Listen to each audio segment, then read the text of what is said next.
আসসালামু আলাইকুম। আজকে আমরা নবম দশম শ্রেণীর ইংরেজি প্রথম পত্রের ইউনিট 1 এর লেসন 3 নিয়ে আলোচনা করব। ইউনিট 1 এ আছে sense of self. Sense of self অর্থ হচ্ছে আত্ম উপলব্ধি, অর্থাৎ নিজের সম্পর্কে জানা, নিজের দায়-দায়িত্ব সম্পর্কে আমরা এই প্যাসেজটা জানতে পারবো, নিজেকে অনুধাবন করতে পারবো। এই ইউনিট 1 এর লেসন 3 তে একটি কবিতা রয়েছে। কবিতার নাম হচ্ছে ওমি ও লাইফ। এটা হচ্ছে বিখ্যাত আমেরিকান কবি ওয়াল্ট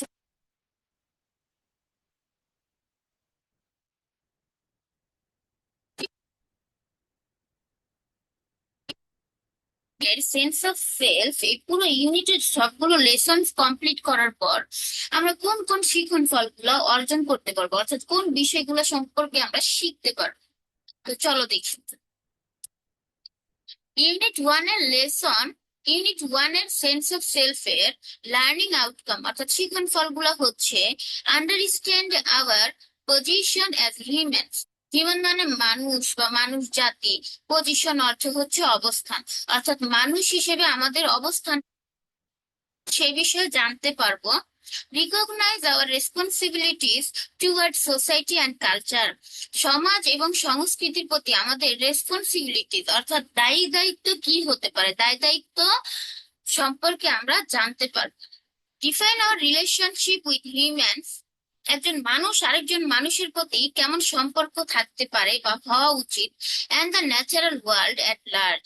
এবং এইভাবে একজন মানুষ এবং অন্য জগতের সাথে মানুষের কি সম্পর্ক থাকা উচিত সে বিষয়গুলো আমরা জানতে পারবো। অর্থাৎ ইউনিট 1 এর লেসন গুলো পড়ার পর আমরা মানুষ হিসেবে পৃথিবীতে আমাদের অবস্থানটা কি এবং কি হওয়া উচিত, এবং সমাজ এবং সংস্কৃতির প্রতি আমাদের দায়িত্ববোধ কি হওয়া উচিত, দায় দায়িত্ব কি কি রয়েছে, এবং একজন মানুষ আরেকজন মানুষের প্রতি এবং একজন মানুষের সাথে পৃথিবীর প্রাকৃতিক জগতের সাথে মানুষের কি সম্পর্ক হওয়া উচিত সে বিষয়গুলো আমরা শিখতে পারবো। এখন আমরা কবিতায় আসি। এখানে ও মি ও লাইফ অর্থ হচ্ছে হায় আমি, হায় জীবন। এখানে কবি একটু হতাশ হয়ে এই কথাটা বলেছেন। কবির নাম হচ্ছে ওয়াল্ট হুইটম্যান। তিনি আমেরিকার 19 শতকের একজন কবি। ও মি ও লাইফ, হায় আমি, হায় জীবন। Of the questions of this recurring. এই যে আমি কি, আমি কে, আমার জীবনই বা কেন, এই প্রশ্নগুলা কবির মনে বারবার ঘুরে ফিরে আসছে। এখানে রিকারিং কথার অর্থ হচ্ছে আবর্তন হওয়া, চক্রাকারে আসতে থাকা, ঘুরে ফিরে আসা, বারবার আসা। Of the endless trends of the faithless. Faithless অর্থ হচ্ছে অবিশ্বাসী, ট্রেন ধারা, আর ইন্ডলেস অর্থ হচ্ছে সীমাহীন। অর্থাৎ এই যে সীমাহীন অবিশ্বাসী মানুষের যে একটা সীমাহীন ধারা চলমান রয়েছে। Of সিটিজ filled with the foolish.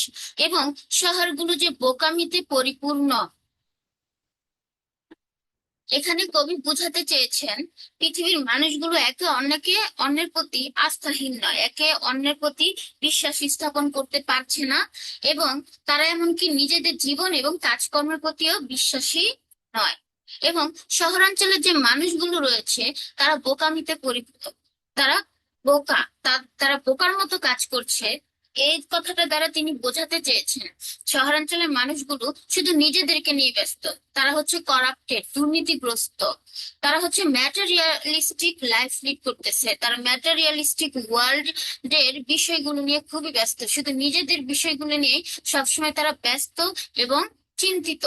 তাদের জীবনের লক্ষ্য এবং উদ্দেশ্য কি, তাদের একজন মানুষ হিসেবে কি দায়িত্ব এবং কর্তব্য রয়েছে, কোন কাজটা করা উচিত, তারা সেদিকে ভাবছেও না এবং সে কাজগুলো তারা করছেও না।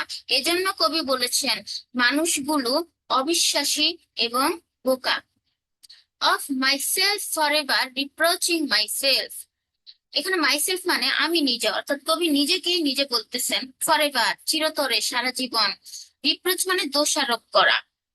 মাইসেলফ নিজেই নিজেকে আমি সারা জীবন দোষারোপ করি। ফর হুম ওর ফুলিশ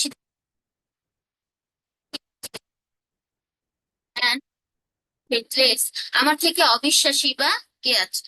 আমরা এর আগের লাইনে দেখলাম কবি প্রথমে পৃথিবীর মানুষদের অবিশ্বাসী বললেন এবং শহরাঞ্চলের মানুষকে বোকা বললেন। এর পরের লাইনে তিনি বললেন, তার থেকেই বোকা বেশি বা কে আছে, অথবা তার থেকে অবিশ্বাসী বা কে আছে।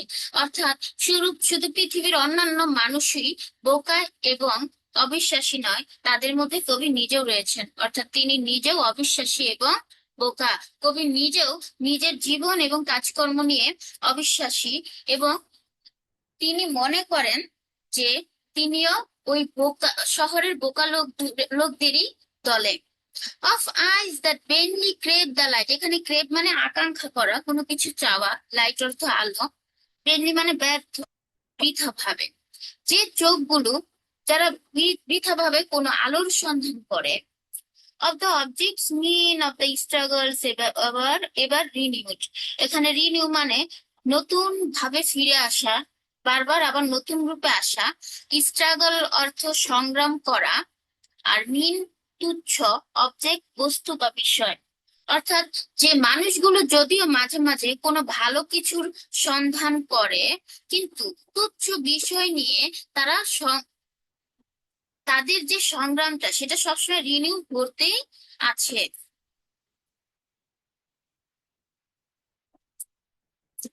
Of the poor results of all of the plodding and sordid crowds I see around me, এখানে of the poor results of all, এর আগের লাইনে আমরা কি দেখলাম? Of eyes that vainly crave the light, ওই চোখ যারা ব্যর্থ ভাবে কোনো আলোর সন্ধান করে, ভালো কোনো কিছুর সন্ধান করে, সেই ক্ষেত্রে তারা যখন চেষ্টা করে তাদের রেজাল্টটা কেমন হয়? Of the poor results of all, রেজাল্টটা খুবই অল্প পরিমাণে পায় বা দুঃখজনক পর্যায়ে তারা ফলাফলটা অর্জন করে। যে যতটুকু প্রত্যাশা সেই অনুযায়ী তারা ফলাফল লাভ করতে সক্ষম হয় না, সেটাও এখানে বলা আছে। Of the objects mean of the struggle ever renew, তাদের জীবনে তুচ্ছ বিষয় নিয়ে তারা সবসময় সংগ্রামেই ব্যস্ত, তুচ্ছ বিষয়কে কেন্দ্র করে তারা সবসময় সংগ্রাম করেই যাচ্ছে। Of the plodding and sordid crowds I see around me, অর্থাৎ তুচ্ছ বিষয় নিয়ে সংগ্রাম করতে করতে তারা যখন কোনো আলোর সন্ধান করে, সেই ক্ষেত্রে তারা যদিও আহ পরিশ্রম করে, অ্যান্ড সর্ডিড, তাদের সংগ্রামের মধ্যে তারা যে এবং ধীর গতিতে যে কাজগুলো করে, সেই ক্ষেত্রে তাদের রেজাল্টটা খুবই অল্প হয়। Of the empty and useless years of the rest, with the rest me intervened. Of the empty মানে শূন্য বা খালি, ইউজলেস অপ্রয়োজনীয়, ইয়ার্স অফ দ্য রেস্ট, এই যে অবিশ্বাসী এবং ফুলিশ লোক বললো, তাদের আগের বছরগুলো শূন্য, খালি এবং অপ্রয়োজনীয় কাজকর্ম করে কেটে গেছে।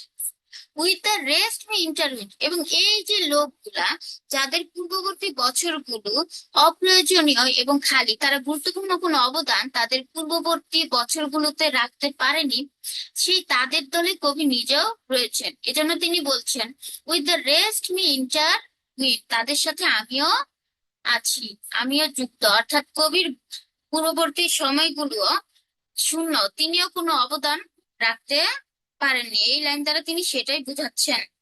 দ্য কোয়েশ্চেন্স, এই প্রশ্ন আবার ও মি ও স্যাড, কতটা দুঃখজনক, রিকারিং, বারবার ফিরে আসছে এই প্রশ্নটা। What good amid this, amid মানে মধ্যে, এই যে এত সংগ্রামের মধ্যে ভালো কি আছে? ও বিং লাইফ, এই লাইনে কবি আবার প্রশ্ন করছেন, এই যে আমি এত সংগ্রাম করছি, ভালো কিছু করার চেষ্টা করছি, মানুষ চেষ্টা করছে, তো সেই ক্ষেত্রে তারা তো খুব দুঃখজনক ফলাফলটাই অর্জন করছে, এবং তারা যে দিনের পর দিন সংগ্রাম করেই চলেছে, সেই ক্ষেত্রে তাদের এই সংগ্রামের মধ্যে ভালো কি রয়েছে? অ্যান্সার, এখন কবি নিজেই উত্তর দিচ্ছেন। দ্যাট ইউ আর হেয়ার, তুমি যে পৃথিবীতে আছো, দ্যাট লাইফ এক্সিস্ট মানে অস্তিত্ব থাকা, তোমার জীবনের অস্তিত্ব রয়েছে, অ্যান্ড আইডেন্টিটি, এবং তোমার একটা পরিচয় আছে। That the powerful play goes on, এবং যেহেতু and you may contribute a verse. এখানে কন্ট্রিবিউট মানে অবদান রাখা, আর ভার্স মানে কবিতার লাইন। এখানে তুমি এই যে শক্তিশালী নাটক চলমান আছে, তুমি সেখানে হয়তো কোনো একটা কবিতার লাইন যোগ করে তুমি অবদান রাখতে পারো। তাহলে এটা ছিল কবিতার বাংলা অর্থ সহ রিডিং। তো এটার সামারি কি? এটার সামারি হচ্ছে, কবি প্রথমে ওমি ও লাইফ এই কবিতায় আমরা কবিকে দেখতে আহ তিনি প্রথমে তিনি বোঝাতে চাচ্ছেন যে তার মধ্যে একটা প্রশ্ন বারবার ঘুরে ফিরে আসছে, তার ওমি ও লাইফ মানে কে আমি, এবং তার জীবনই বা কেন। এই প্রশ্নগুলো তার মধ্যে বারবার ঘুরে ফিরে আসছে। এবং একটা পর্যায়ে তিনি ভাবেন পৃথিবীর মানুষগুলো অবিশ্বাসী এবং শহরগুলো বোকামিতে পরিপূর্ণ। শুধু পৃথিবী এবং শহরগুলোর মানুষই না, কবি নিজেও এই অবিশ্বাসী এবং বোকামিতে পরিপূর্ণ শহরের মানুষগুলোর সাথে যুক্ত রয়েছেন, অর্থাৎ তিনিও অবিশ্বাসী।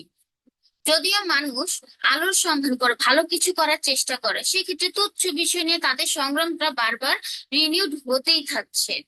এই তুচ্ছ বিষয় নিয়ে সংগ্রাম করতে করতে তারা যখন আলোর সন্ধান করে, এবং মানুষ যখন বিভিন্ন সর্ডিড মানে নোংরা কাজকর্মে লিপ্ত হয়ে যায়, অপবিত্র কাজকর্ম যখন করাপ্টেড হয়ে যায়, এবং তাদের কাজের যে এক্সাইটমেন্ট, তাদের কাজ করার যে আগ্রহ, সেই ক্ষেত্রে যেহেতু ধীরগতি কাজ করে, সেই ক্ষেত্রে তারা সেই ভালো কাজের যে আগ্রহটা প্রকাশ করে, সেই ক্ষেত্রে তারা খুব ভালো একটা ফলাফলে পৌঁছতে পারে না। তাদের জীবন জীবনের সময়গুলো অথবা প্রিভিয়াস সময়গুলো শূন্যই থেকে যাচ্ছে, তারা তাদের জীবনে কোনো অবদান রাখতে পারছে না। এখন কবি আবার প্রশ্ন করছেন, আমি যে এত সংগ্রাম করে যাচ্ছি, তাহলে আমার জীবনের এত সংগ্রামের মানেটা কি? এত সংগ্রামের মধ্যে ভালো কি রয়েছে?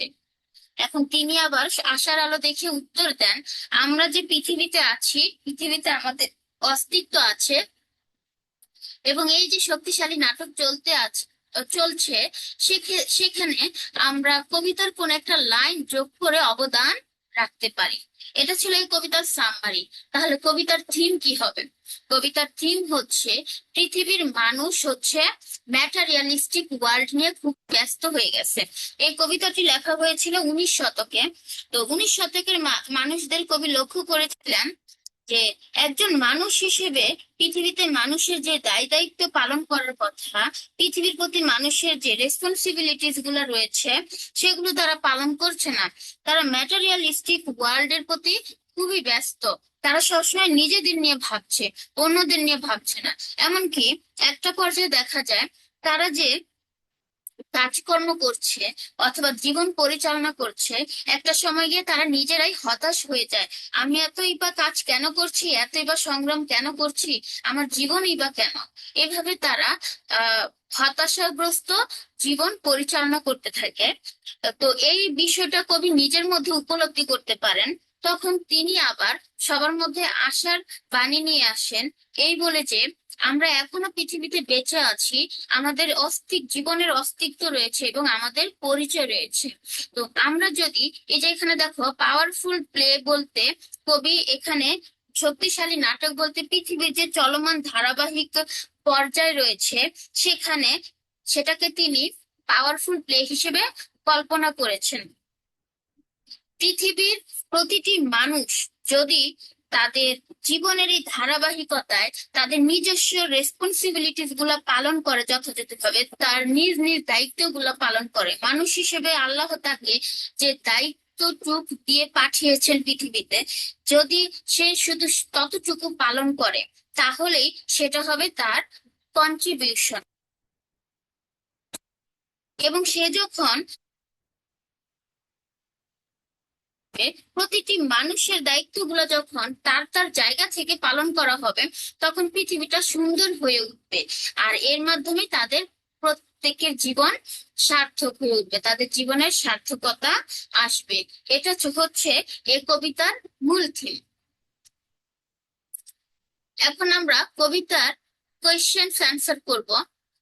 এক নম্বরে রয়েছে what is the main theme of the poem. এই কবিতার মূল থিমটা কি? The main theme of the poem is the search for meaning in life. অর্থাৎ এই কবিতার মূল ভাব হচ্ছে জীবনের অর্থ খোঁজা। এই যে কিছুক্ষণ আগে আমি বললাম কি পৃথিবীতে আমাদের কিছু দায় দায়িত্ব আছে, আমরা যদি সেগুলো পালন করতে পারি তাহলে আমাদের জীবন অর্থপূর্ণ হবে। কবি মূলত এই কবিতার মাধ্যমে এই বিষয়গুলাই বোঝানোর চেষ্টা করেছেন। তো এটাই হচ্ছে কবিতার মূল বিষয়, যে আমাদের জীবনের অর্থ কি। What recurring questions does the poet mention. কোন প্রশ্নগুলো বারবার কবি উল্লেখ করেছেন? মেনশন মানে উল্লেখ করা। The recurring questions the poet mentions are, একটা প্রশ্ন হচ্ছে what is the purpose of life.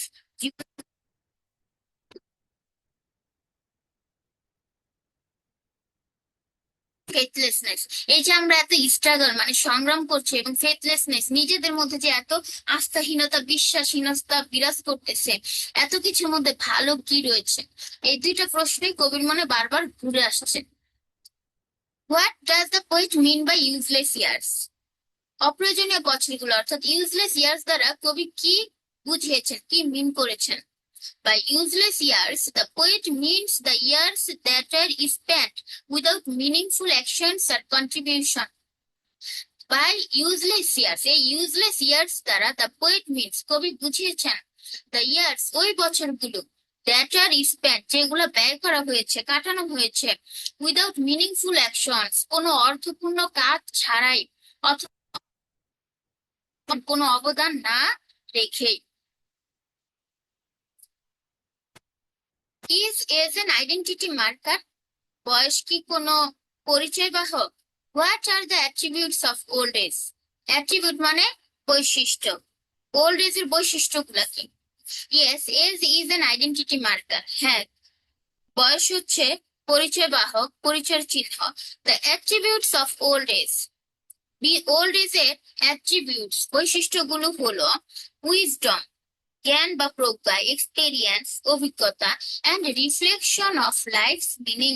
Reflection মানে প্রতিফলন, লাইফ মিনিং অর্থাৎ জীবনের অর্থের প্রতিফলন। একজন মানুষ যখন বৃদ্ধ বয়সে পৌঁছায় তখন সে বুঝতে পারে সে তার জীবনের অর্থটা কি, সে কোন কোন কাজগুলো করে এসেছে, এবং বৃদ্ধ মানুষকে দেখার পরও আমরা বুঝতে পারি আমাদের জীবনে কি কি কাজ করা উচিত।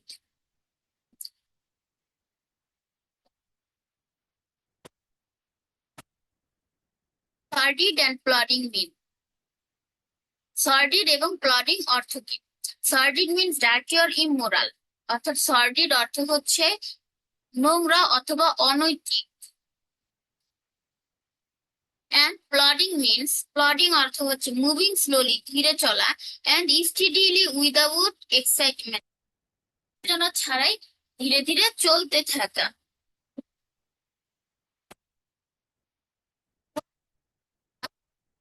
হিয়ার, কোন বিশ্বাসের কথা কবি এখানে উল্লেখ করেছেন? The poet mentions ফেথলেসনেস।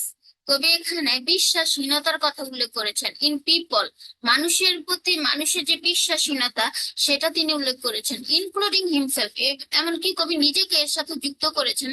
And in struggles, এবং ওই সংগ্রামের প্রতি। To find purpose and light in life, যে সংগ্রাম কি করে জীবনের উদ্দেশ্য খুঁজতে। Struggle to find purpose and light in life, জীবনের উদ্দেশ্য কি সে বিষয়ে যে সংগ্রাম করে, সেক্ষেত্রেও তিনি বিশ্বাসহীনতার কথা উল্লেখ করেছেন।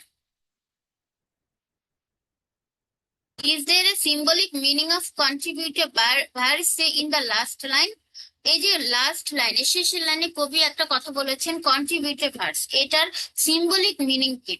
Yes, the contribution of birds symbolizes to make a meaningful contribution.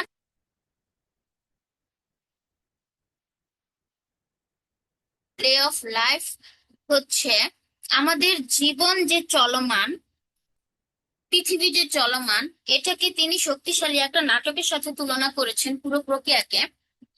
এখানে কন্ট্রিবিউশন অফ বার্ডস বলতে এই অনগোয়িং পাওয়ারফুল প্লে অফ লাইফে আমরা যেন কোনো মিনিংফুল কন্ট্রিবিউশন, অর্থপূর্ণ কোনো অবদান রাখতে পারি, সে বিষয়টাকে সিম্বলাইজ করা হয়েছে। Do you find the answer section of the poem convincing? Convincing মানে বিশ্বাসযোগ্য। অর্থাৎ এই কবিতা যে অ্যান্সার সেকশনটা দেওয়া হয়েছে তুমি কি সেটাকে বিশ্বাসযোগ্য মনে করো? ইয়েস, হ্যাঁ। The answer section of the poem is convincing. এই কবিতার অ্যান্সার সেকশনটা বিশ্বাসযোগ্য। ইট এনকারেজেস, এটা উৎসাহিত করে us to take part in life, জীবনে অংশগ্রহণ করতে এটা আমাদেরকে উৎসাহিত করে। অ্যান্ড কন্ট্রিবিউট সামথিং ভ্যালুয়েবল, আবার উৎসাহিত করে ভ্যালুয়েবল, কোনো মূল্যবান কোনো অবদান রাখতে। আমি এতক্ষণ যে প্রশ্নগুলো করলাম সেটা ছিল তোমাদের ইংরেজি আহ, যে বোর্ড বইয়ের প্রশ্নগুলো, যেটা কবিতার সাথে দেওয়া ছিল। এখন আমরা এর বাইরে কিছু প্রশ্ন সলভ করব। Who is the writer of the poem O me O life? Life এই কবিতার কবির নাম কি? রাইটার মানে লেখক বা কবি, এখানে রাইটার হবে না,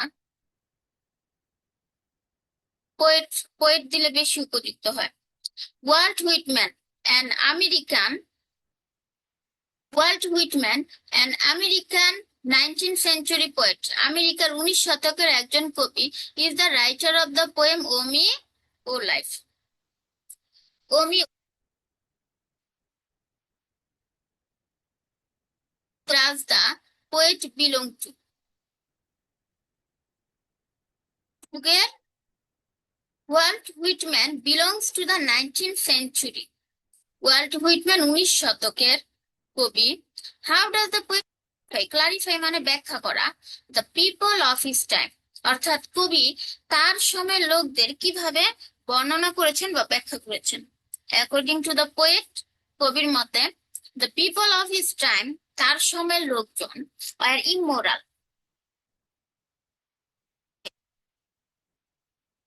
ভীতিগ্রস্ত, ডাউটফুল, সন্দেহপ্রবণ, ফেথলেস, বিশ্বাসহীন, ডিসইলিউশন, তারা হতাশাগ্রস্ত, বিজি উইথ ম্যাটারিয়ালিস্টিক ওয়ার্ল্ড, তারা ম্যাটারিয়ালিস্টিক ওয়ার্ল্ডের প্রতি ব্যস্ত, চাই পরিপূর্ণ। এখানে ইমোরাল বলতে নীতিগত, বিভিন্ন অনৈতিক। ইমোরাল অর্থ হচ্ছে অনৈতিক, যারা নীতিগত বিভিন্ন বিষয় থেকে সরে দাঁড়ায়।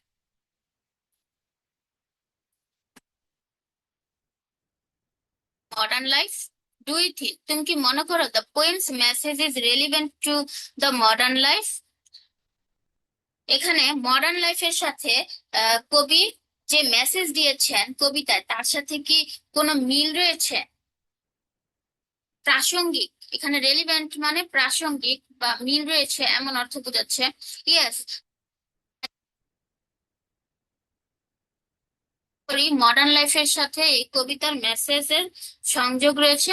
Like the 19th century poet of America, 19 শতকের আমেরিকার লোকদের মতো, modern people also immoral, corrupted, doubtful.